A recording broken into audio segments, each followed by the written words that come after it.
맞습니다. 오늘 우리 역사서 6주째 우리 강의를 시작하도록 하겠습니다. 지난 시간에 우리 사사기스를 공부했는데 맨 마지막 부분이 좀 중요하기 때문에 다시 이것을 말씀을 드리도록 하겠습니다.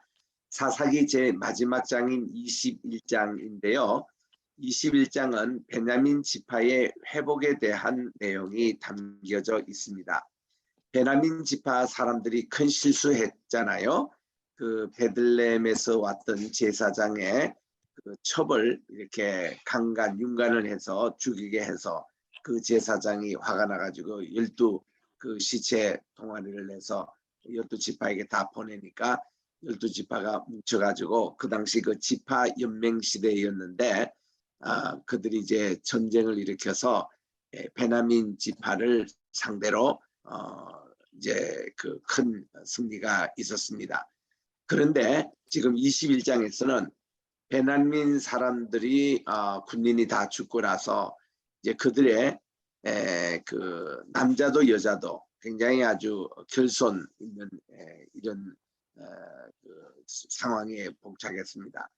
그래서 이제 이들이 21장 1절에 보니 이스라엘 사람들이 미스바에서 맹세하여 이르기를 우리 중에 누구든 딸을 베냐민 사람에게 아내로 주지 아니하리라 그렇게 맹세를 했기 때문에 무슨 대책 방법이 없습니다.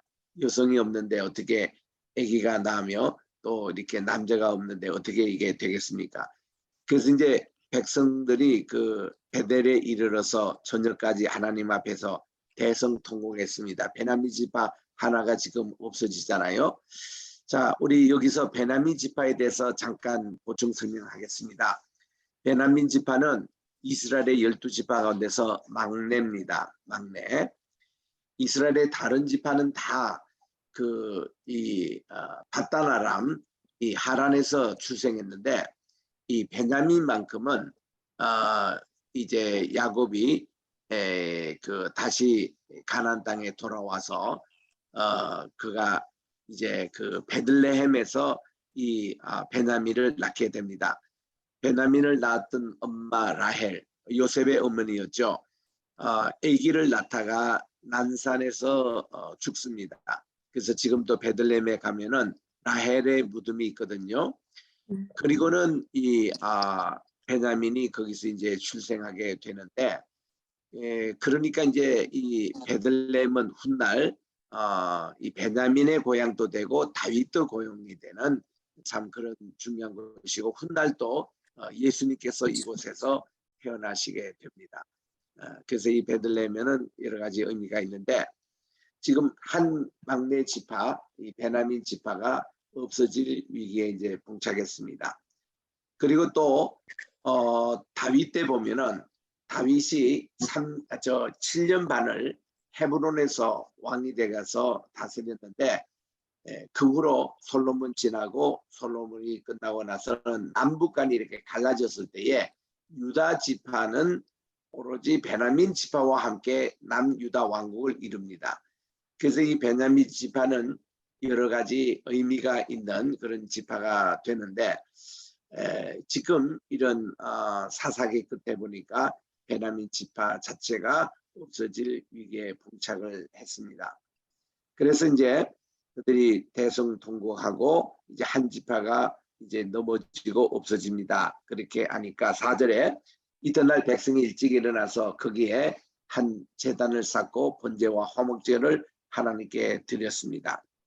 그리고서는 그들이 맹세하기를 미스바에 와서 여호와 앞에 이르지 아니하는 자는 반드시 죽일 것이다 하고 이제 그들이 조사를 이렇게 해보니까 그 야베스 길리앗 거민들이 한 사람도 여기에 참전을 하지 아니했습니다. 그래서 회중이 용사 1만 2천 명을 이 야베스 길리앗에 보내가지고 그 거민과 및 부녀와 및 어린아이들을 칼날로 치라고 해서 이렇게 참 이 남자와 또 남자와 잔 여자를 다 진멸하도록 그렇게 되어 있는 겁니다.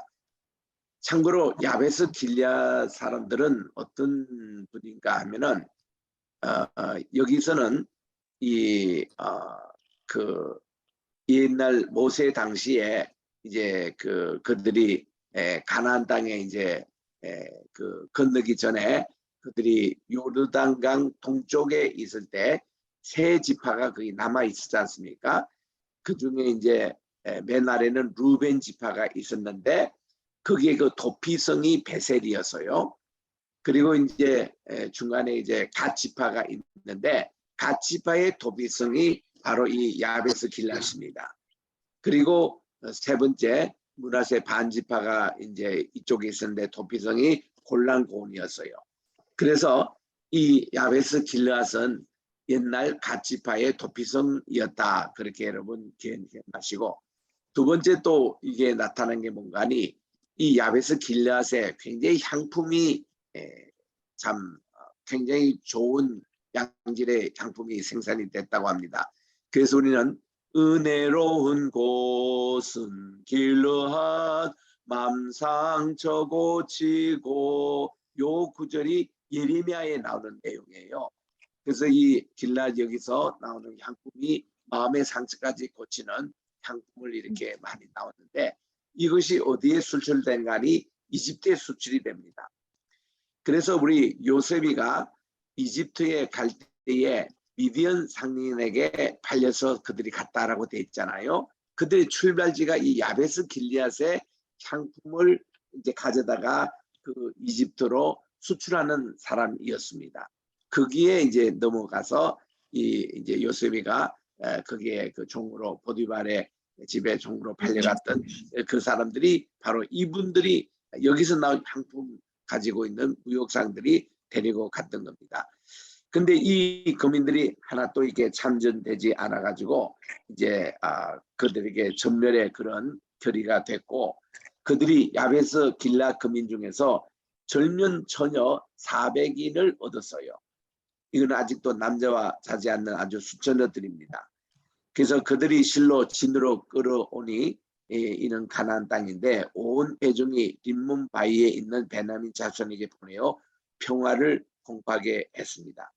그때 베냐민이 돌아왔어요. 그 남은 사람들이. 이에 이 이스라엘 사람이 야베스 길랏 여인 중에서 살려준 400명의 여인들을 주었는데 오히려 부족했다고 그랬습니다. 그래서 백성들이 베냐민을 위해서 뉘우쳤으니 이는 여호와께서 이스라엘의 한 지파를 곧 이제 이게 고린한 이런 것을 이제 브리치라고 하는데 틈이 이제 생긴 거죠. 회중의 장로들이 베냐민의 여인이 다 멸절되었으니 이제 그 남은 자들을 어떻게 하여야 아내를 얻고 할 때에 바로 길랏 야베스 여기 있는 처녀들을 이렇게 그 400명을 이 베냐민 땅에서 이제 베냐민의 아기를 낳게끔 그렇게 이제 했습니다. 그리고는 실로에서 무도 잔치를 이렇게 베풀었는데 실로의 여인들도 베냐민으로 향합니다. 그리고는 이제 이들 여인들을 통해서 이제 이 베냐민 지파가 이어가는 것을 우리가 볼 수가 있습니다. 그래서 이렇게 해서 이어진 베냐민 지파 가운데서 1대 초대 왕인 사울 왕이 여기 출신이죠. 그리고 또 이방 나라지만은 모르드게가 바로 이게 베냐민 지파의 출신입니다. 모르드게. 그리고 이제 신약에 보면은 사도 바울이 베냐민 지파 출신이에요. 그래서 하나님은 이렇게 없어질 뻔했던 이 베냐민 지파가 길랏 야베스 이 사람들을 통해서 인들이 이렇게 아기를 낳아가지고 무대회를 통해서 만난 남자들이 이렇게 해서 이 베냐민 지파의 자녀들이 되게 했습니다. 얘기는 이걸로 끝나는 게 아니고 사울 왕이 전사했지 않습니까? 블레셋 그 군대에 의해서 사울과 그의 세 아들이 동시에 그날 전사를 했습니다. 그래서 이제 블레셋 사람들이 이 사람의 목을 베어다가 벳산이라는 곳에 걸었어요. 벳산. 오늘날 또 거기 크게 이제 곧 발굴이 이제 됐는데, 그때에 길랏 야베스 사람들이 밤중에 와가지고 이를 수거해가지고 장례를 잘 해주었습니다.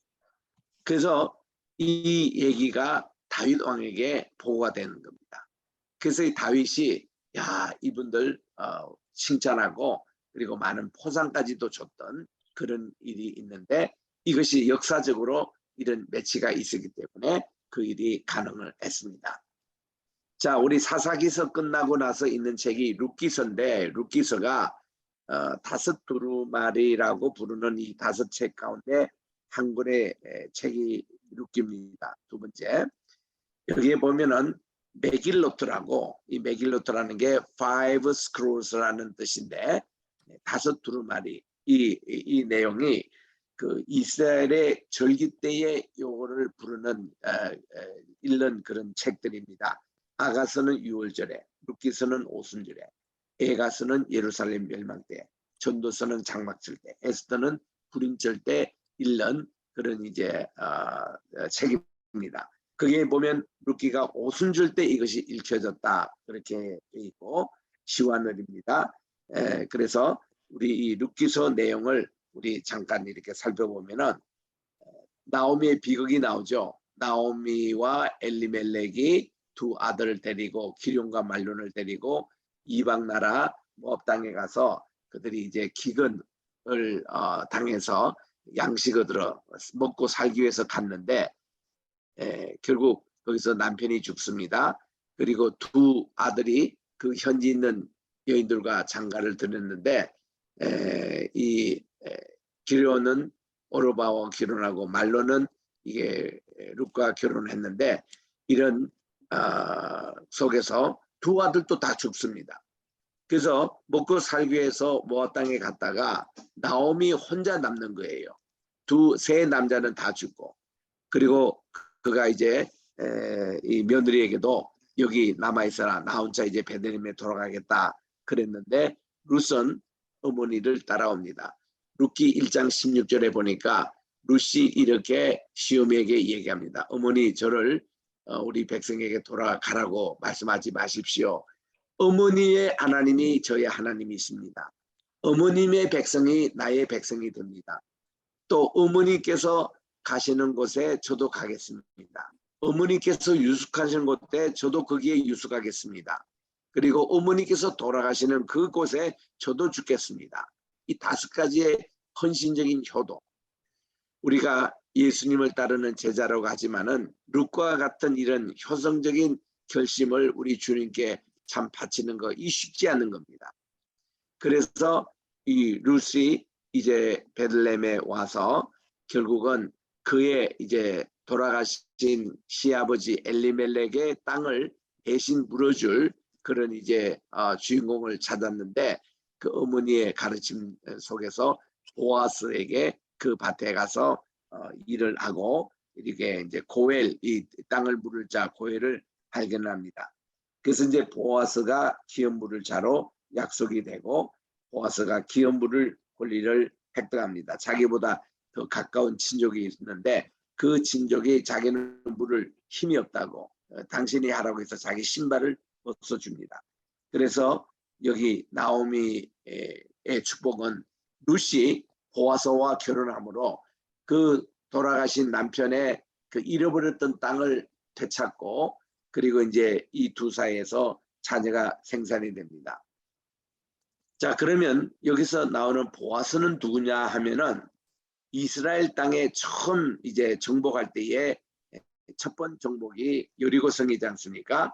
그 여리고성의 라합이 이제 바로 이 살몬과 결혼하는데 이 살몬이 유다 지파입니다. 유다 지파 그분이 장가를 그때까지 못 가고 있었던 것 같아요.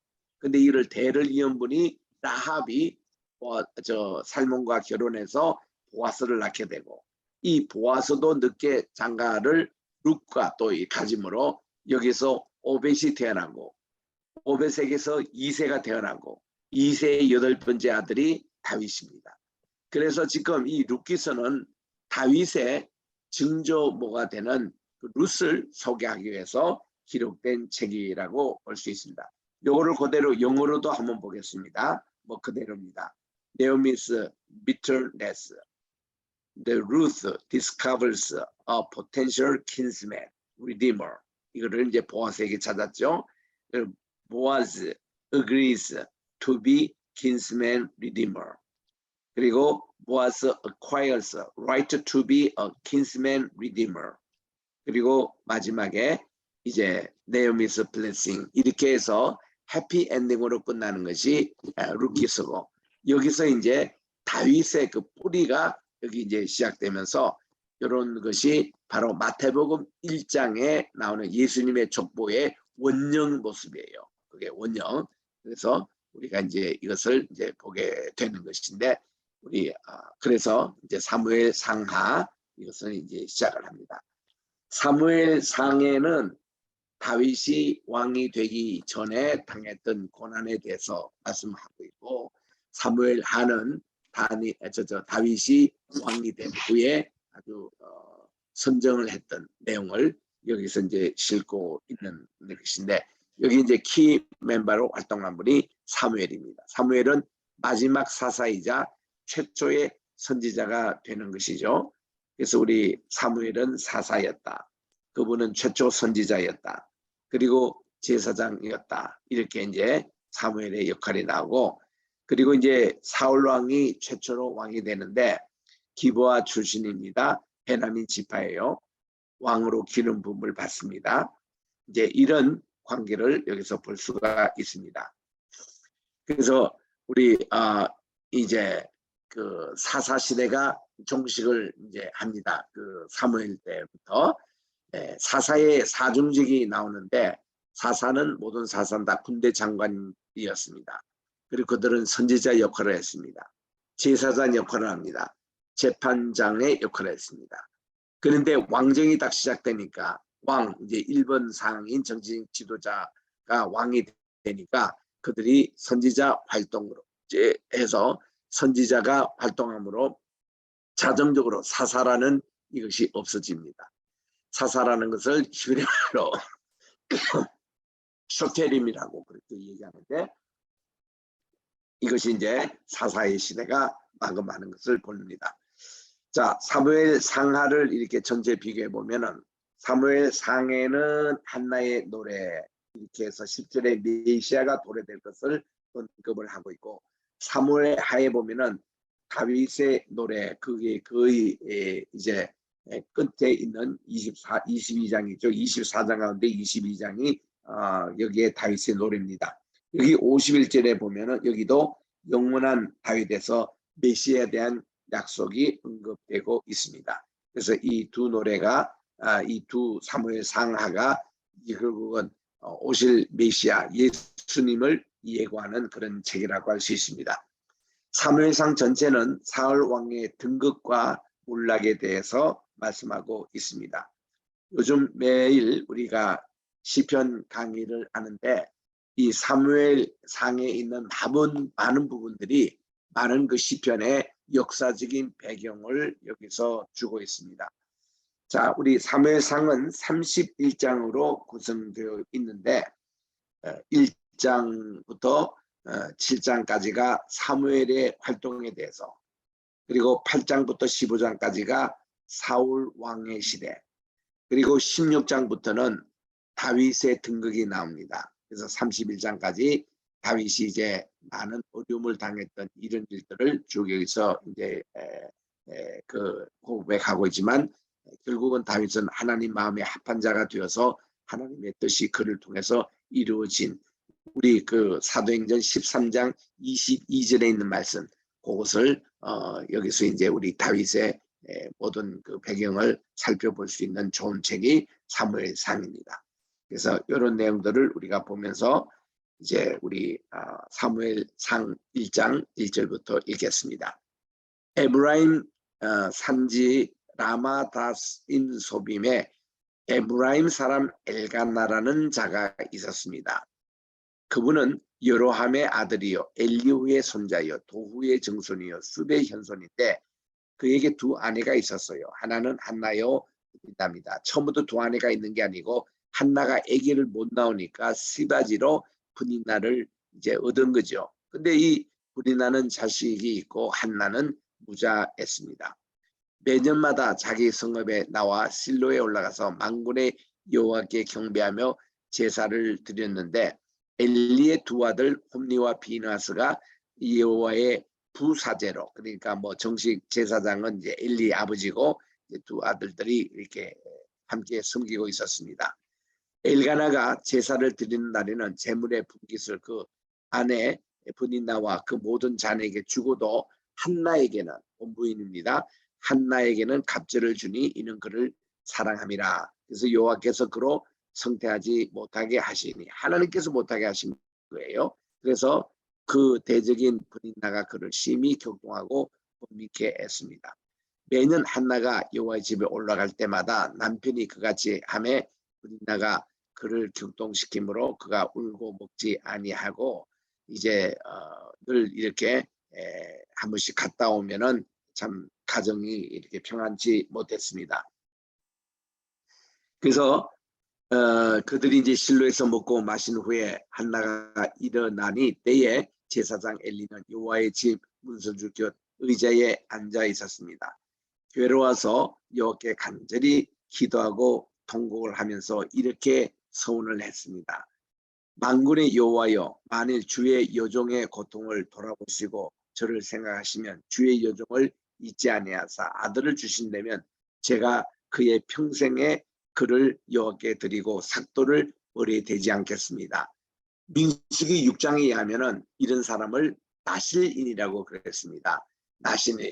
나실인은 평생 나실인이 있고 또 부분 나실인이 있습니다. 평생 나실인은 지금 사무엘처럼 평생 동안 우리 하나님께 드리면서 삭도의 머리, 이 삭도를, 이 칼을 머리에 대지 아니했습니다. 그리고 이들은 포도주를 마시지 아니했습니다. 그리고 이렇게 썩은 시체에 손을 대지 아니한 것이 이게 나실인의 그런 모습이었습니다. 그래서 이렇게 오랫동안 기도를 하는데 엘리가 그의 입을 주목하여 본즉 한나가 속으로 중얼중얼 입술만 동하고 음성은 들리지 않으니까 엘리는 그가 술에 취한 줄 생각을 합니다. 지금 여기서 엘리는 이 3장 1절에 나온 대로 나이도 많아서 눈도 어둡고 귀도 어둡고 그리고 또한 그가 비둔했다고 그래요. 아주 뚱뚱한.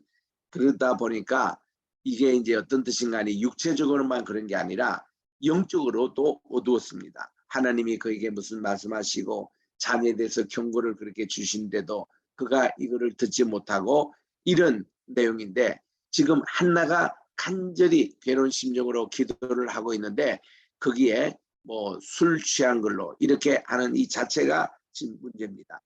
그래서 엘리가 그에게 이르되 언제까지 취하여 있겠느냐, 포도주를 끊으라 하니까 한나가 대답하되 주여 그렇지 않습니다. 저는 마음이 슬픈 여자입니다. 포도주나 독주를 마신 것이 아닙니다. 여호와 앞에 나의 심령을 통한 것뿐이고 그리고 제가 기도 중에 있습니다. 그렇게 얘기를 하니까 엘리가 대답하기를 평안히 가라. 이스라엘 하나님이 너의 기도에 응답하여 구한 것을 허락하기를 원하노라 하고 이렇게 이제 보냅니다. 그러니까 이 당신의 여종이 당신께 은혜를 잊기를 원하나이다 하고 그리고서는 가서 다시 음식도 먹고 얼굴에 다시는 순색이 없느니라. 이렇게 한나는 믿음의 여인이었어요. 그 제사장 주의 종이 하는 말을 100% 믿고 그가 이제 갔던 것입니다. 여기서 한나의 기도의 특징이 뭔가 하니 그야말로 하나님이 아들을 주신다면은 저는 엘리의 저 두 아들, 그 두 아들이 나답과 엘리후가 이제 하나님 그에 바치는 그런 재물을 자기들이 손을 먼저 댔습니다. 또 그 성막에서 수종하는 여인과 함께 동침까지 했습니다. 이런 모습을 보고 한나가 마음이 너무 괴로워서 제게 아들 주신다면은 저는 엘리의 두 아들이 아니고 하나님께 바쳐서 나신을 바치고 하나님께 정말 예배를 수종하는 자로 바치겠습니다. 그 기도가 하나님을 기쁘시게 했던 거예요. 그래서 이제 이 한나가 집에 내려가서 라마의 집에 이르러서 이제 아기를 가지고 잉태하여 아들을 낳았는데 이름을 사무엘이라고 했습니다. 이 사무엘이라는 말이 두 가지 뜻이 있어요. 첫째는 사무라는 게 샤마, 들으시다 뜻이고 엘, 하나님께서 들으셨다 이런 뜻이에요. 하나님이 기도를 들으셨다 이런 뜻입니다. 두 번째 또 뜻이 뭔가니 샘 하면은 이름이란 뜻이에요. 하나님의 이름이라는 것이 사무엘의 그런 뜻이기도 합니다. 그래서 이런 이름을 지어줘서 이제 아기가 젖을 뗄 때까지 22절에 보니까 젖을 뗄 때가 그때 만 3살까지 젖을 먹였습니다. 그래서 우리 이스라엘의 경우도 그렇고 우리나라 속담에도 만 3살 버릇이 8까지 간다라는 것이 양쪽 나라 다 공이 있는 말이에요. 그래서 이 3살 전에 모든 것이 다 이렇게 성격이고 모든 게 다 형성이 된대요. 그래서 우리 이 유아 교육의 3살까지 되는 겁니다. 모세도 그때까지 3살까지 자기 생모 어머니 요교회에서의 젖을 먹고 자랐고 우리 민족교회를 다 받은 게 평생 갔었고요. 그리고 지금 사무엘도 마찬가지입니다. 모든 이 이스라엘에서는요 4가지 잔치를 벌이거든요. 이제 남자아이가 태어나서 8일 때 됐을 때에 할례 받을 때 그때 큰 잔치를 합니다. 두 번째는 바미스바 12살 때 남자 나이 그때 이제 계명의 아들로 큰 잔치를 합니다. 그리고 이제 세 번째 우리 장가 갈 때 또 큰 잔치를 베풉니다. 그런데 또 하나의 잔치가 뭔가니 3살 때 젖을 뗄 때에 큰 잔치를 베푸는데 우리가 이삭이 3살 때에 엄마 젖을 뗄 때에 그때 큰 잔치가 있었다고 창세기에서 우리가 읽을 수가 있거든요. 그 지금 사무엘이 그랬습니다. 이제 그가 만 3살 때 엄마 젖을 떼고 났을 때에 그가 이제 엄마가 이제 그 서원한 대로 그대로 하나님께 이행합니다. 그래서 24절에 보니까 젖을 뗀 후에 그를 데리고 올라갈새 수소색과 가루 한 에바와 포도주 한 가죽 부대를 가지고 실로 여호와의 집에 나아갔습니다. 그래서 거기서 이제 하나님을 성경에 한 것이 이제 이 다윗에게는 평생 사사 그리고 선지자의 역할을 하게 됩니다. 이때 한나가 하나님께 기도한 내용이 내 마음이 여호와를 인하여 즐거워하며 내 뿔이 여호와를 인하여 높아졌다 하는 요 기도가 매그니피컨트라고 그렇게 얘기합니다. 매그니피컨트라는 것은 이제 그 한나의 기도 그리고 매그니파이드라는 것은 하나님을 더 높인다 이런 뜻이거든요. 우리가 그 만원경을 볼 때에 이게 자그마한 것이 점점 확대해서 큰 거다 할 때 우리가 하나님의 영광을 돌릴 때에 하나님의 이름을 매그니파이 합니다. 이 한나의 기도가 그런 내용이 담겨 있어요. 그래서 이 기도 내용이 그대로 마리아 창가 누가복음 1장 46절에서 51절에 나오는 것이 한나의 기도 매그니피컨트 이거를 확대시킨 것이 바로 마리아의 또 기도가 되는 것이죠.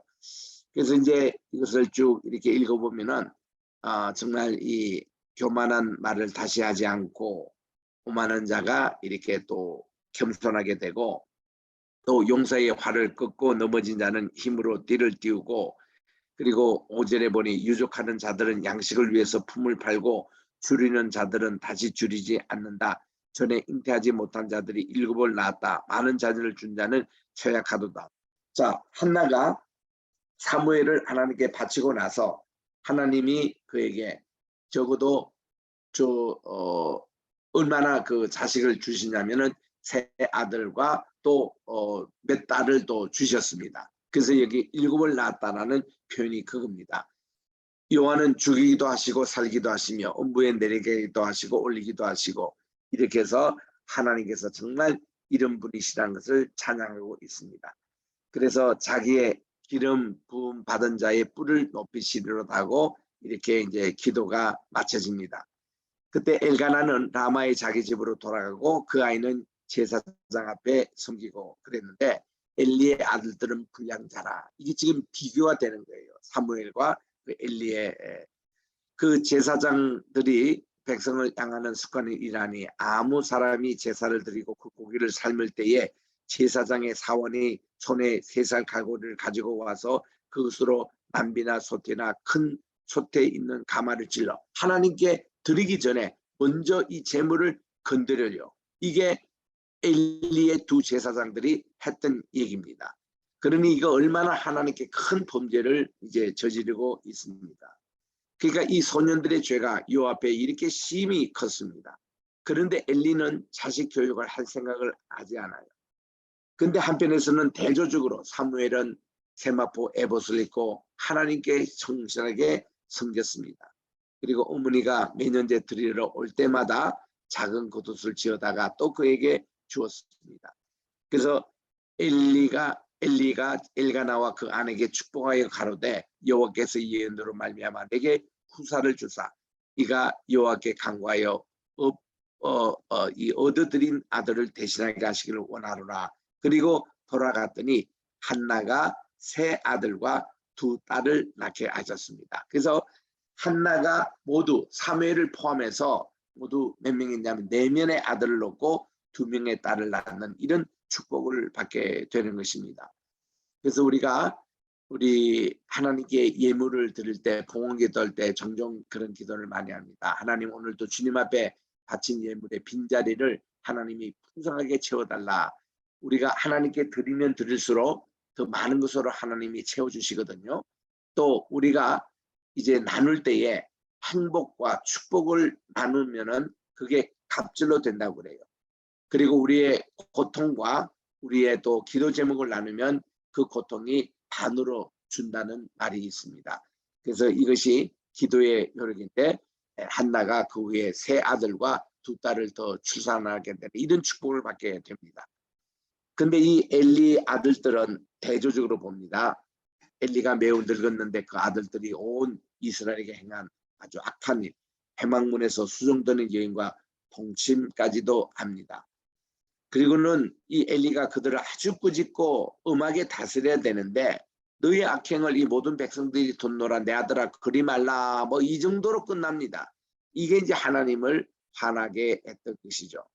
그래서 이제 사무엘이 점점 자랄 때 26절에 있는 말씀, 여호와와 사람들 앞에 은총을 또 받더라. 요 내용이 누가복음 1장 40절과 52절에 보면 예수님이 키와 지혜가 자라며 하나님과 사람들에게 더욱더 사랑스러움을 받더라라는 그것이 이게 사무엘상 2장 26절에 있는 이 말씀을 발전시킨 것입니다.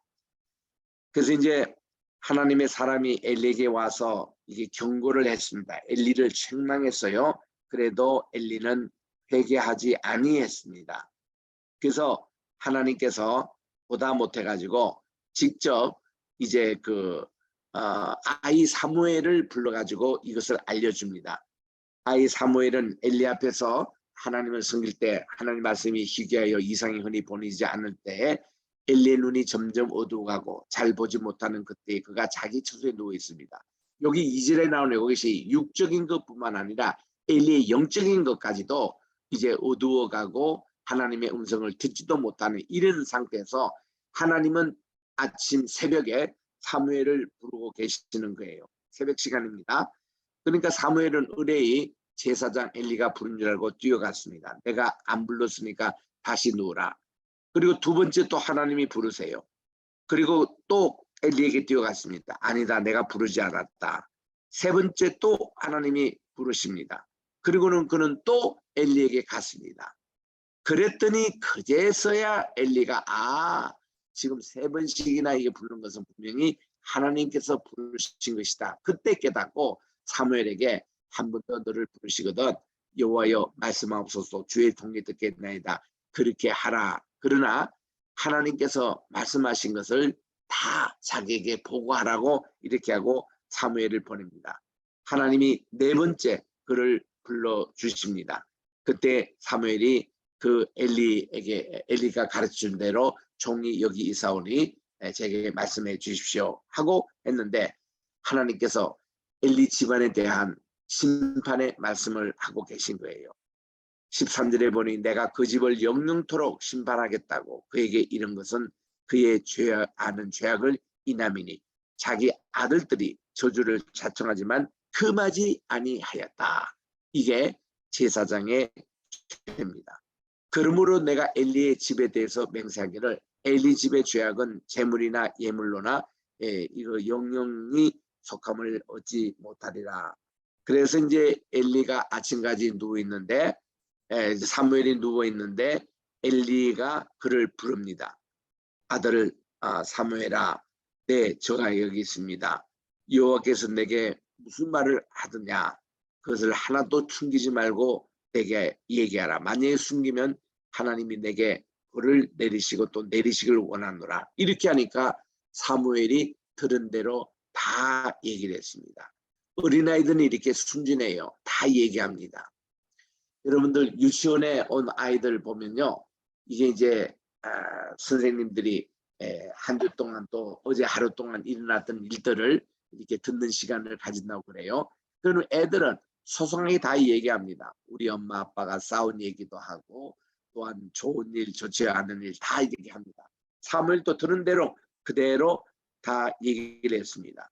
그러면은 여러분들이 엘리라면은 그 말씀을 듣는 순간 이미 벌써 다른 선지자가 와서 자기에게 그런 얘기 경고를 했고 또 사무엘을 통해서 이런 경고의 말씀을 주는데 이럴 때에 어떤 여러분들이 태도를 택할까요? 더 하나님께 무릎 꿇고 정말 하나님께 회개하고 이렇게 했으면 엘리가 또 구원받을 기회가 또 있을 텐데 그는 이걸 하지 않았습니다.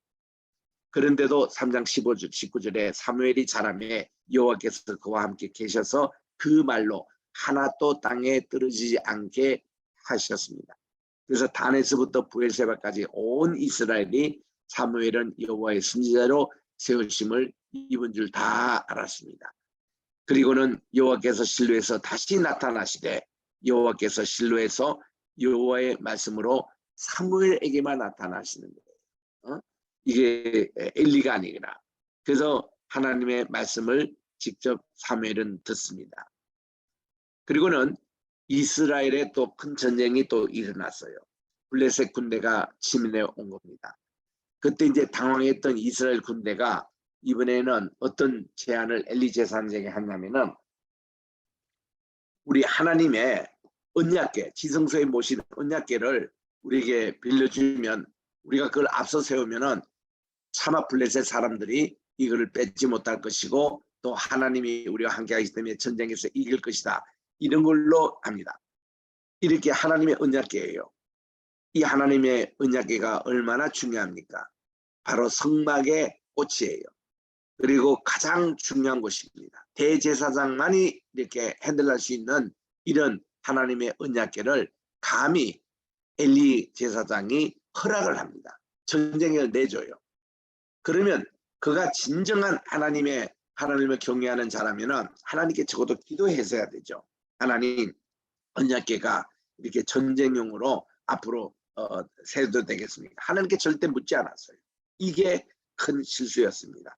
이 언약궤를 이제 보냅니다. 자, 블레셋 사람들이 여기에 진치고 있었거든요. 블레셋 사람들은 저기 에게에서 왔던 그 오늘날 말하면 터키의 한 해양 민족이었습니다. 요즘 말하면 바이킹 족속들이었습니다. 그들이 여기 올 때 철기 문명을 갖고 왔던 블레셋 사람들. 이들에 당할 수가 없습니다. 그런데 문제는 이 하나님의 언약궤를 블레셋 사람에 뺏겼어요. 두 번째는 두 아들 홈니와 비나스가 전사를 했습니다. 하나님의 벌이죠. 그리고는 이 같은 시간에 그의 그 엘리의 큰 며느리가 아기를 낳는데 홈니의 그 아내입니다. 아기를 낳는 난산을 해서 그 여인은 죽고 맙니다. 그러면서 태어난 아기 이름을 이가봇이라 그랬어요. 이가봇. 이가봇이라는 것은 이제 여호와의 영광이 떠났다는 얘기입니다. 이런 비극이 지금 일어나는 겁니다. 세 가지 비극이 한꺼번에 일어나는 거예요. 첫째는 하나님의 궤가 뺏겼습니다. 두 번째는 엘리의 두 아들이 전사했습니다.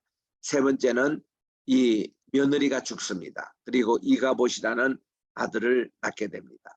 이때 엘리가 98세였어요.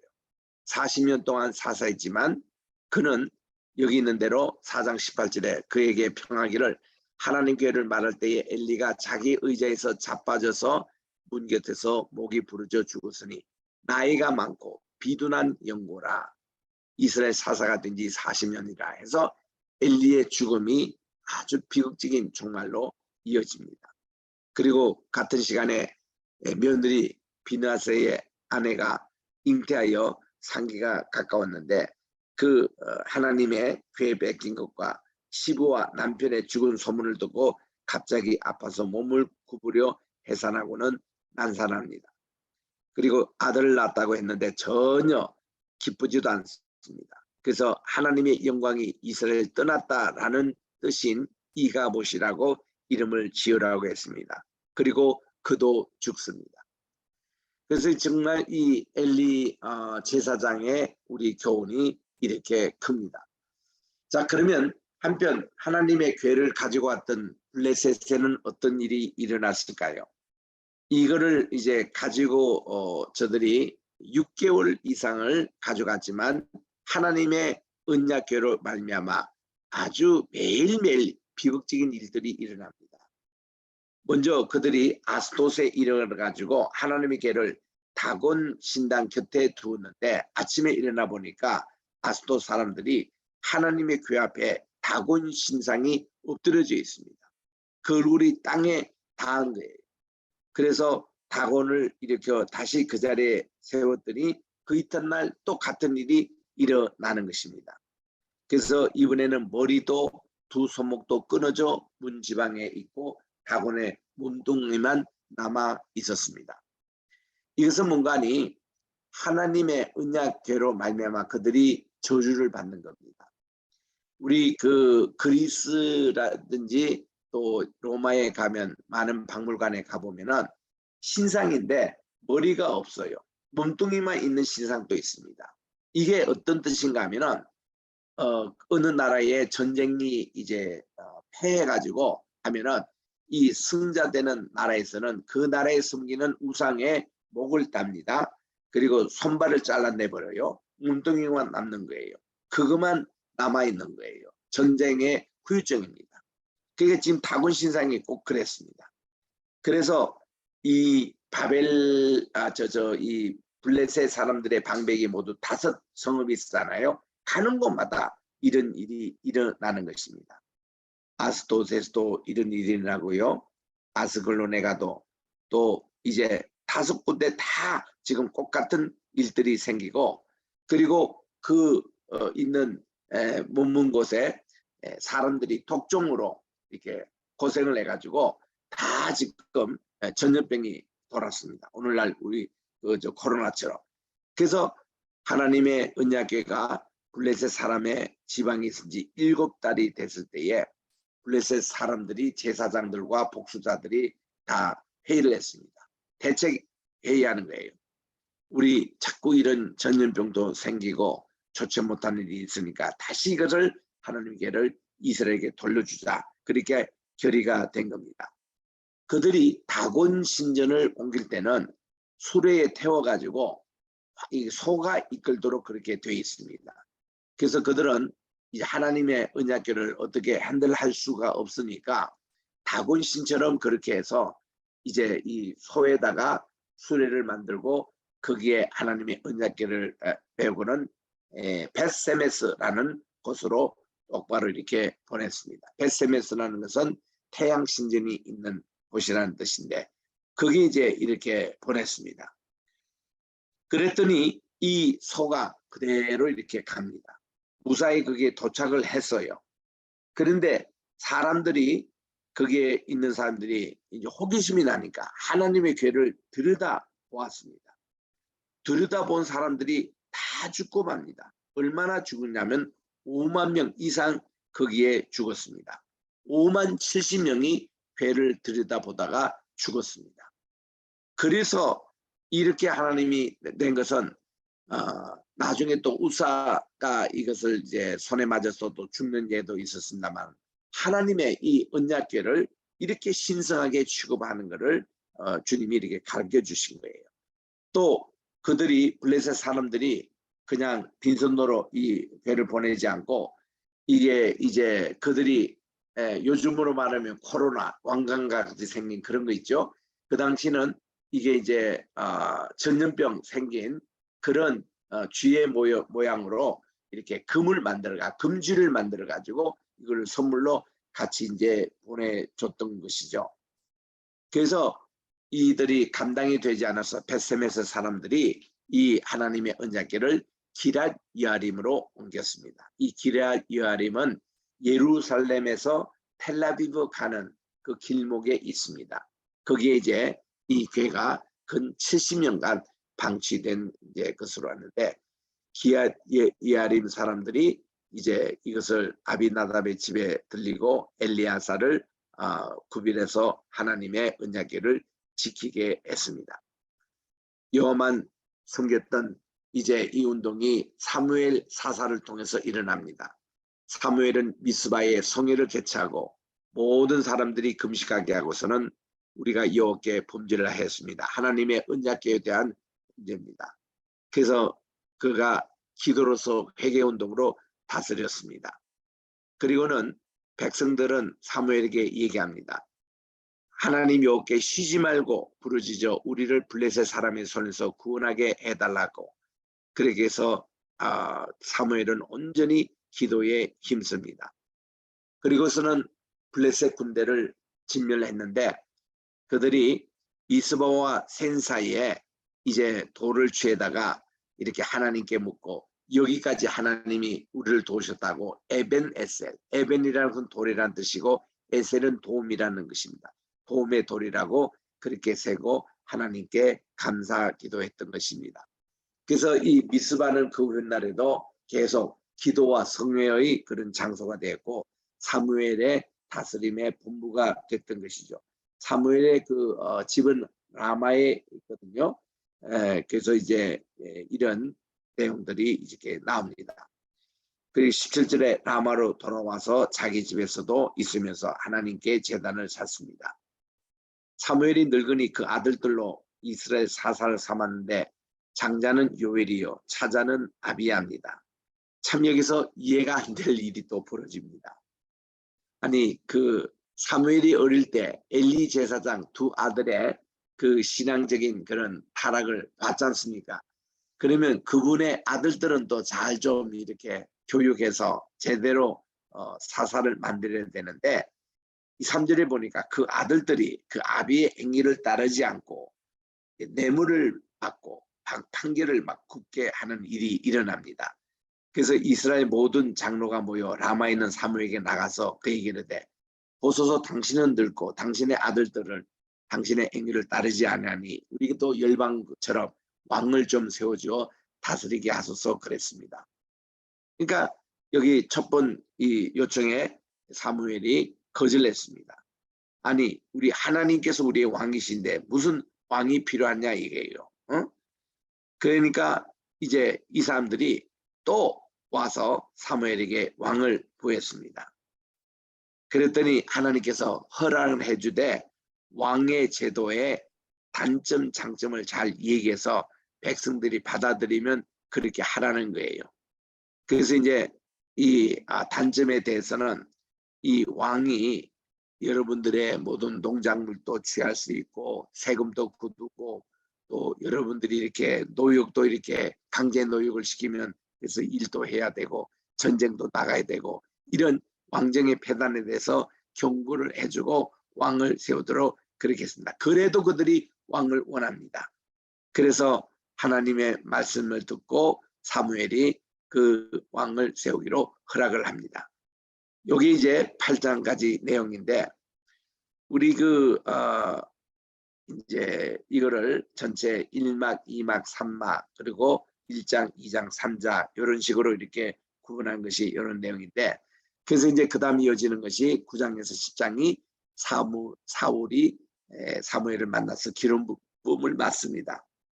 그리고 하나님의 도심으로 전쟁에 승리합니다. 그러나 사울의 불순종이 또 이어집니다.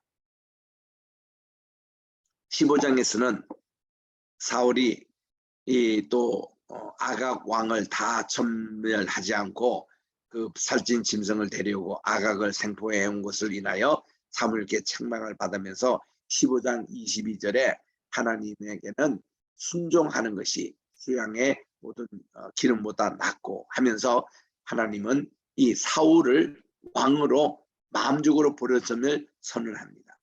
그리고는 이제 다윗에게 이렇게 그 기름을 붓습니다. 16장에서.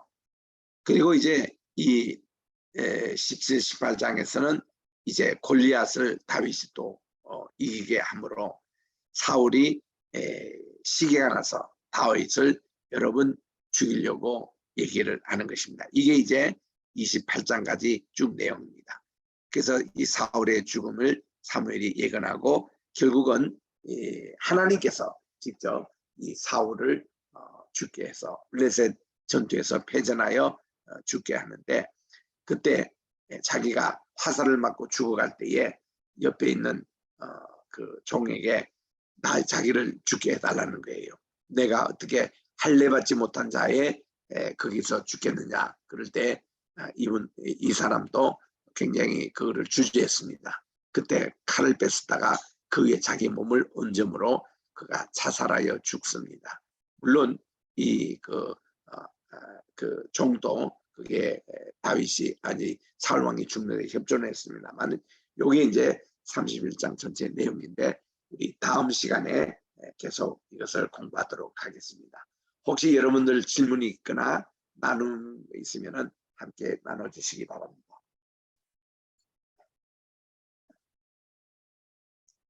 더불어 선교사님 오늘 공부 이렇게